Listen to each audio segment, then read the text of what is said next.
Hey, what's up YouTube? And RS here with a first StarCraft 2 broadcast of 2012. That's right, let's kick off the game and then we'll talk about where I've been for the past month or so. We have Strategy spawning as the blue Terran up in the 12 o'clock position, facing off against who you can already tell is Naniwa, the red Protoss, down in the opposing 6 here today on the Shattered Temple. So this is, I guess, from a live stream broadcast. I downloaded this from the Play XP Pro Replays site, and I apologize in advance if this has already been cast by another caster lately. I've really been hankering to get back into StarCraft 2, and I just decided, you know what, this game looks fun, looks like it's about 30 minutes or so, cool, let's go with it. Alright, so, where I've been for the past month or so. A lot of people have asked me, think I've fallen off the face of the earth. I have not. I took a break because I had been playing StarCraft 2 and focusing on it and casting it like just about every day for the past year. I had also had a contract with SK Gaming where I was working with them to upload StarCraft 2 broadcasts, so I did it there, then I do it in YouTube, and it was just all day long it was StarCraft, which is awesome. Don't get me wrong. I mean, like, who could ask for a better, job? But, eventually I did need a break, and there were a bunch of games that came out, and, I manage a Minecraft server now as well. And while this is going on, I am watching the minimap to see if anything kind of crazy goes on. They're still just starting to do the obligatory buildings first, or the mandatory rather. We'll pay attention to both of them and see how things go down, especially the Terran here. I'm gonna wait and see if he drops a gas or if he tries to wall himself in and go for a fast expand. So, anyways, there was all these games that came out: Skyrim, Star Wars, the new Tribes game, Minecraft. I ran that server, and I just wanted to take a break and dedicate some time to some of my other passions, which are other games. I've always been a multi-game person. StarCraft is, for as long as I can remember, has been my favorite game, but I've played others, and variety is awesome. Everybody needs a little bit every now and then. So I decided just to go ahead, take a little break, work on my second channel, which for those of you that don't know, you'll find a link in the video description down below, and also an annotation at the end. I've recorded a lot of my shenanigans. I think over the break I think actually from about September to December, I put up like some 200 videos, 230, something like that, over there on my second channel. So be sure to go check that out if you want to know where I've been. But the long and short was that I was playing other games, taking a break, really needed it. I'm actually working still part-time at that college that I went to as well, helping out with tutoring, stuff like that. That's going to be starting up tomorrow as well. So I figured why not just go ahead and get back into the swing of things before that begins. All right, everything's settled. I figured I would just go ahead and get that out of the way while we're watching these guys build. Let's talk about the building orders now. We see Terran up here has decided to wall himself in, like I said before, kind of given the idea that maybe he's going for an expansion, something like that. And of course, Naniwa is scouting that. He's not going to be able to come up and see that there's a factory going down or the double gas. That's a really clear indicator that he's going to be going for some type of tech route, possibly a variant of the 111. We'll wait and see what happens with that. Down here, on the other hand, we see that Naniwa is opening up with a fast expand. This is, again, a move based on his own scouting information, knowing that the Terran player did not have an add-on here and had rather chose to wall off at the top. I'd say a secure assumption that the Terran would be thrown down a command center. Okay, that's fine. So he should be able, knock on wood, had to locate some there, he should be able to hold off whatever's coming this way, but we'll see. I mean, looking right now, we have already one Hellion on the way, so I'm leaning more towards possibly a drop. I don't know. There's that second Hellion there. I would think by now, if he were going to be doing something along like a 111, we would see an add-on here and start getting that siege check, or at least a siege tank. Anything. The last indicator I'm going to watch for is the add-on for the starport here. Nope, going for a medevac. Okay, so that is that. SCV parked over here doing who knows what, probably just waiting for a good time to come in and scout out the Protoss base. Now let's actually take a look right here real quick and see the vision. Okay, so this is what the Terran player has scouted. Really nothing that's indicative of what the Protoss is going, although very likely he's expecting Naniwa. Ooh, I like that. He's expecting Naniwa to go ahead and expand. I mean, again, he gave the signs that would be, what Naniwa should do. So now the medevac is going to be heading out across the map right now. Let's look at Naniwa's positions, his forces, and see how vulnerable he is. We see a couple probes down here. Okay, those could get roasted pretty quick. Most likely from the way this medevac is going. Oh, man, I think that medevac was actually spotted by that pylon right here or so. Down here, we see the probes, you know, pretty thick. Nothing serious being transferred over. There goes one mighty probe. But other than that, Naniwa is just keeping his forces in his base. That observer just barely missing that medevac as well. Here comes the forces now, getting ready for the drop. We see that Naniwa is keeping his army, again, nice and secure in his mineral line. I like this a lot, you know, just that battlefield awareness really paying off right there. Here comes the Hellions, going to roast at least one probe. Oh, second one goes down as well. Will it be worth it? Third one has dropped. There's 150 minerals. Oh, good micro by strategy, actually. Very well played. I like that a lot. Basically, for those of you that didn't see, what he did was he just lifted up the low ones as they started to die. And now strategy is aware of the fact that Naniwa is kind of anticipating his next move. Again, you know, Naniwa is just following the logical course of action here. Hellions get away. He has an expansion. He's going to be vulnerable. Oh, no. 2 Hellions drop instantly right there. Good damage by Naniwa. So I think strategy here should really just cut his losses. I mean, again, 1 Hellion really isn't going to be able to do a lot more, especially since it's not even upgraded with Blue Flame. So he is transitioning into having a Raven here, not necessarily a 1-1-1 though. He's going for a longer, long game strategy, which is just going ahead. It's expansion, a couple additional barracks. He wants to recoup his forces very quickly and prepare for what could be an assault here at some point. Naniwa right now, you know, his line of thinking is that, okay, the Terran player really didn't do a lot of damage to my economy with that. You know, he psyched me out first by going that building placement that led me to believe an early expansion would be safe. You know, it was, relatively speaking. Naniwa handled it very well. But, you know, the Terran likely had to sacrifice something in order to get that. Now, the Protoss does have an observer up here, so he's aware. Oh, Terran actually should have just spotted that observer right there. Yep, sure enough. So that is going to get popped off. And look at this, man. Strategy, throwing down a command center. Now, I saw this on the mini-map out of the corner of my eye, and I'm like, okay, well, we'll talk about that in just a minute. He'll probably drop it, like, right here. Or probably the safer point would be right here where that SCV is. But no, strategy is going for a very ballsy expansion down at the Protoss third. You know, I guess the net result is if this game goes on incredibly long, our Terran player, if all things are even with money splits across the map with bases, our Terran player would actually rob Naniwa of a few resources. But I'm really curious to see how long this goes on. Generally speaking, the Protoss will look to knock down these rocks around this time. Just again, you know, you see that Naniwa is attacking, but you always want to have these forces doing something. You don't want to just have them sitting here doing nothing whatsoever, right? So we saw how the early mid-game, he kept him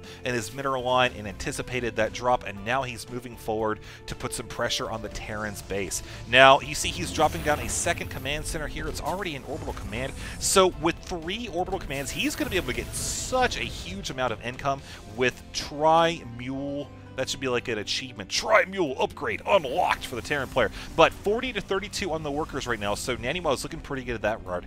And so we have a lot of Marines here, a few Marauders, so we see 1 Banshee actually working on knocking the shields off of 1 Zealot. Other than that, these Immortals are pretty much guaranteed to get a free supply depot kill here.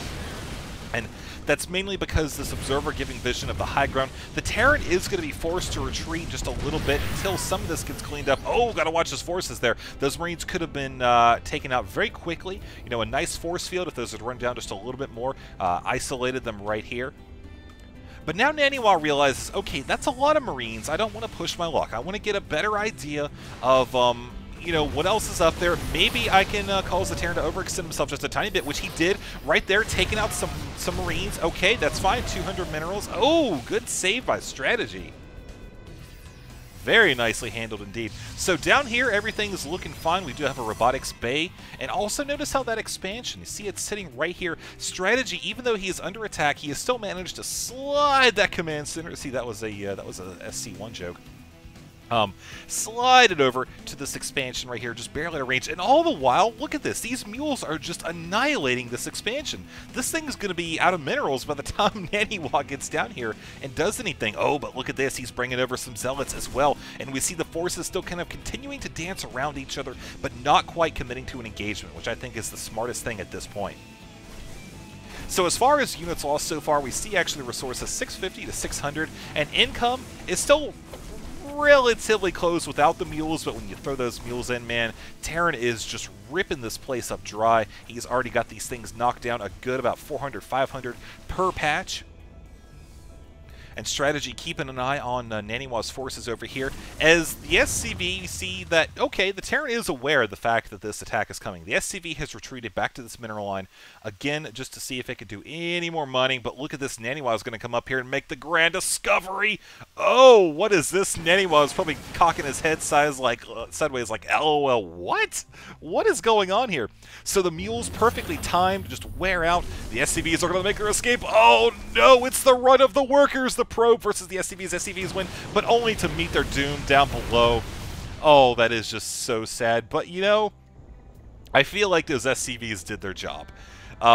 This command center, you know, very, very sneaky. I like it a lot. Just looking at the mineral count finally, again, this could actually, if the game goes on long enough, that could make a huge difference. And that was especially important when dealing with the Protoss harassment up here at the top. You know, that pressure really kind of kept the Terran on his toes, but having that additional income kind of gave him that extra edge to be able to fend off that assault. Combine that with the fact that he was able to get this extra expansion up here in the top left, again, without the Protoss really even knowing about it, I think that our Terran is in a pretty good spot. Let's pay attention back down here to Naniwa. We see he's working on double upgrades as we speak, always a fantastic thing. And, of course, he is going to be looking to possibly move over towards here. I mean, he has to know that that command center, it floated north. Terran's got to do something with it, right? So it's probably in one of these two locations. So I would expect Naniwa to head over there at some point in the near future. Twilight Council going down as well. Probably going to be a good thing to get that charge upgrade here very soon, as he is extremely zealot heavy. Look at that. But I mean, really, you look at his army composition, and it is well suited for, you know, what it needs to do. There's a lot of Marauders up here. There's a decent bit of Marines. Those, excuse me. Wow, had a brain fart for a second. Those Colossi should be able to knock them out without too much difficulty, maybe a little bit of micromanagement. But here comes just the Marines and the Ravens, so he's going to be looking to throw down possibly a couple PDDs. Ooh, maybe get an observer kill right there. Very nice. Okay. So that's looking a little bit better in the middle for the Terran player. Now, as he is going ahead with this expansion, you see he's just throwing up SCVs, kind of casually doing his own thing over there, and that's working out pretty well. There's a drop going on down here. We see several probes have started to be taken out as Naniwa continues to try to keep his workers going as long as possible. Strategy lifts up there. We see this expansion is still relatively secure. Nothing going on for there. Keep in mind this SCV is still around, so he may decide to drop another command center, but more than likely, you know, with the way things are going, maybe he'll just lift this one up when he's done mining here, if it stays alive that long. We'll see how that goes. But back over to the income tab, we see that still 58 to 53, those mules. I'll tell you, having those 3 command centers worth of mules early on really, really is just paying off in huge dividends for this Terran player. So, Naniwa, let's look at his position right now. He's got a good split. I think his unit composition is good. He is working on teching right now, or he was. He has that, yeah, he has that blink upgrade on the way. Still a couple additional gateways going down. Ooh, the factory going to be scouting this out. I mean, the strategy knows what's down here. He knows there's a nexus. He just wanted to probably see, okay, maybe there's any, you know, stalkers or sentries waiting along for, you know, any air units that happen to be coming along this way. Don't want to say anything, but oh, there's a Banshee right there. Yup. Seeing how vulnerable he was to that. Knocked out the shields for the cannon, but I don't think this is going to be too good in terms of actual reaping him like a huge reward. But we see there's that blink upgrade coming into effect, getting a couple free shots on that Banshee. Now, I want to bring attention to the fact that this is also still hanging out over here. While the Terran player moves out and takes the middle of the map, that Banshee finally gets taken out, however. I think this was the one that net the kill right there. Oh, massive engagement right here. Good force fields going down. Zealot's actually able to come in and absorb a lot of the damage, but the Vikings are still able to pop off these Colossi. The Marines are all but annihilated. I think the Protoss is going to be able to continue to push ahead here, as he has 4 Immortals, which are just going to obliterate those Marauders. Oh, nice, taking out the Raven as well. We can just look at the army size as we speak, and 132 to 133, but a lot more money in that Protoss army right now. Terran going for the defense, bringing out the SCVs as well, just again to try to tank some of this damage, absorb some of that Colossi fire. And as we continue on right here, we see this factory still just getting pushed around. That poor structure. Oh, the SCVs. Oh, no. Oh, it's all that's left. You're supposed to bring him back, unless he had some epic reason for sacrificing them, which I don't really see here, seeing as how he's at 117 supply with a Protoss force at his doorstep. These two PDDs just sitting around like, we're gonna do our part. Oh, God, it burns. And here comes the drop once again. Strategy going from the Cybernetics Core, looking to put a stop to the Stalker reinforcements as the natural expansion is under attack. Oh man, he is forcing Naniwa to retreat, possibly even giving our Terran player some free shots on the Colossus here. Oh, as this goes down, we see a wave of Stalkers warping in, but not before that Cybernetics Core has been taken out. This expansion is still looking pretty good. One Stalker there guarding that.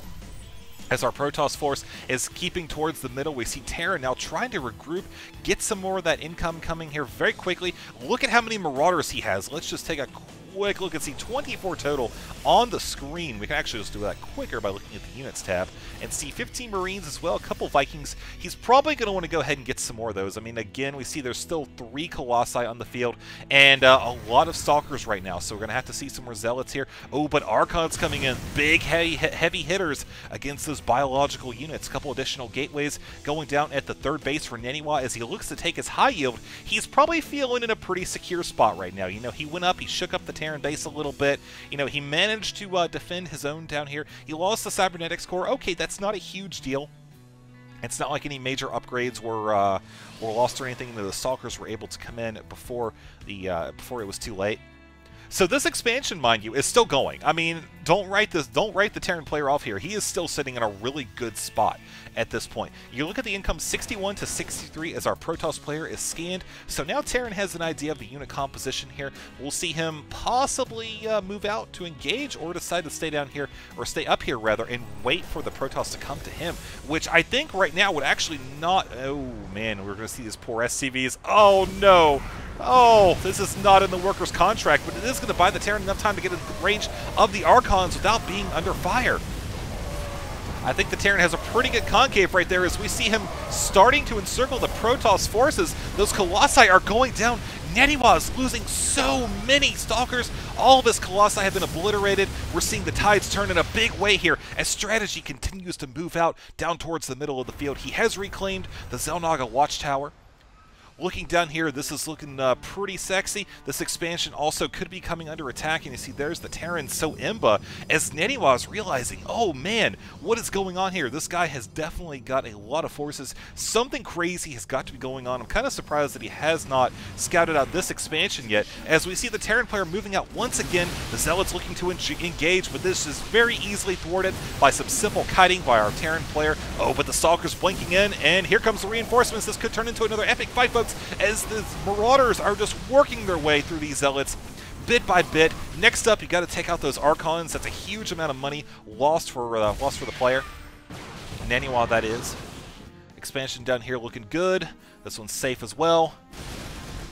Keep waiting for Terran to do more drops. I feel like, yep, look at that. He is going to be going for some right there. And just watching his strategy right now, I get a feeling that there are, okay, I was about to say maybe one or too many probes in that expansion. But this guy has definitely shown he is he's a fan of you know, going for those multi-attacks, distraction, diversionary tactics. So we see those dropships coming down here as this expansion just continue to be mined out, man. This is I don't want to say this is what has kept him in the game, but I feel like the income from this has really given him the boost he needs to, or the boost he's needed to deal with Naniwa as he has so far. Especially when that natural was under attack and this one was just getting started. So again, Zealot's getting just annihilated. This drop coming in much more potent than the last one. All the while, we see a big engagement here in the middle of the field. Protoss is looking to drive the Terran back up, but he does have the high ground and terrain advantage. Not only the high ground, but what I mean is terrain, is that he's able to put his forces on that ramp and keep those Zealots' damage to a minimum. Knocking out all these pylons, actually, you see that Protoss is still a 200 supply potential. But these probes getting knocked out. This is actually going to hurt Naniwa a little bit here. You see 62 to 70 as he has lost power to a lot of his structures right now. Really not a lot else that he needs to do with this forge. I mean, he does have shields level 2 and level 3 to get, but now he's down to 184 as the Terran continues just to kamikaze with his forces, knocking out these pylons. It really just seems like our Terran is just doing a fantastic job here against Naniwa. So looking at the resources lost now, we see it's still neck and neck with each other. But I feel like that Terran is just a little bit, ever so slightly in the lead. He's got those 4 bases running for some time. If Protoss can just manage to, you know, get one more expansion going, or at least just knock this out. This is just annoying from the Protoss player perspective. But oh, look at this, another drop coming in the high yield expansion, knocking out more workers, as the Terran player using that as a distraction to move in. Oh, great storm by Naniwa. Knocks out the hit points on a lot of those Marines. Not quite able to nail those nail the kills to seal the deal. But here come the forces actually going to be split up just a little bit. Some of those being left at the high yield expansion. Again, the Terran decided to go ahead and drop and try to take advantage of the fact that our Protoss player here is split. And now Terran assuming a very nice defensive position up here at the top. Going to annihilate these gateways. Really, Protoss does not have a lot of options in the way of defending his base against this attack. The Marines and Marauders are all but dead. I mean, you look at them, all of them have 1 hit point. That storm is going to take out so many troops, but also up here we have this force doing a pretty decent job. We see over here, this one's finally working on income once again, and now our Terran player is able to make a clean getaway. Oh, 1 dropship with 18 hit points escapes Naniwa's wrath. So really, right now, Naniwa, we look at the income, it's still 1,400, 50 to 67, but Terran definitely has an advantage, like a decisive advantage now. He's come in, he has knocked out so many... Really? Really? Oh god, I can't help but laugh at that. Those 3 hero SCVs knocking out the gas like a champ. You go, man. Look at that zealot. He is very close to death, actually. You know, that is wholly representative of the power of the SCV. Oh man, that was just too great. So now, once again, going in for a drop here. Oh, good feedback, takes it down to 11. Not quite enough to kill it, but we see that it was able to knock out the energy, and that's really the most important thing here. Naniwa saw that these forces were very low in hit points, so he wanted to just come in there and knock out this ability to heal. So at this stage, he is just thinking, okay, I've got to do something. This game is just crazy out of control. Anything I could do. Uh-oh, here come the ghosts now. Are they going to be able to land any EMPs? I don't think so, but there are snipes going around everywhere, deciding not to hit the High Templar. Probably a good idea, actually. They don't really have that many hit points. We're worried about the Zealots there. As the dodging continues for our Terran player, he manages to knock out Naniwa's force in just a massive, massive way. All the while, we see this medevac is just chilling down here. Nothing else really going on at these expansions, but Terran is moving out. 81 to 188 supply. Let me just say that strategy has held us together in a big way. Naniwa really, you know, I think if he had just sent a scout over here, this whole game would have been entirely different. But at the same time, I think considering how he was playing, what he was working with, I think he did a really good job. So, lesson to be learned, folks, if you're going to take anything away from this, is to be as proactive with your scouting as possible, or else something like this is going to happen. So now as we move ahead past the 30-minute mark, we see Terran continuing to knock out Naniwa's base. We see 82 to 200. We're probably going to see a GG here pretty soon. I mean, honestly, you look at Naniwa dropping a Nexus up here. He's like, oh, wait, I thought this expansion had tons of minerals. Not so much. Losing the Nexus down here. These Zealots and, of course, the High Templar trying to regroup. Uh-oh. Oh, no. No, you don't want to go there. You don't want to go there. Oh, you do want to go there. Knocking out a lot of those medevacs. Not quite all of them, though, as the Marine Marauders still very, very close to death. They have been separated from their medevac support. Continues to get knocked out right there. This is just not looking good for Naniwa. As you see, he is running really low in the money. Terran has got 3,800 minerals just floating around in the bank right now as he is continuing production from his massive amount of barracks up here. As this expansion, or this base, looks like it is safe once again by the Archon with a total of 10 hit points and 2 shields. He is a pro. He has officially achieved baller status. Strategy moving in for what could be the kill, folks. Oh, it looks like there's the hee-hee. And too tired for Scout. Yep, okay, so there we go, folks. I think that's going to be about as close to a GG as we get. As we see gateways going down, I really don't feel like Naniwa is in a point where he can come back. As you see those games. Whoa! Okay, well, there's the GG, plus more from Naniwa as we bring this game to a swift conclusion. Thank you guys for watching again. I want to let you know I'm not gone anywhere. I'm still here. I'm going to be casting games starting now. I mean, we already got one down, knocked out here. So be sure to check out the second channel if you want to know where I've been for a while. And I love StarCraft. I really love StarCraft. All right. if you really enjoy this video, please consider subscribing to this channel as well. I mean, this is still my main focus, so I don't want you to go thinking, oh god, Honoris is Forsaken StarCraft. No, no, no. No, no, because there's going to be that one guy who says that. And now that I've said that, there's probably going to be like everybody leaving a comment down below about that. But anyways, no, I have not. I will see you in the next video.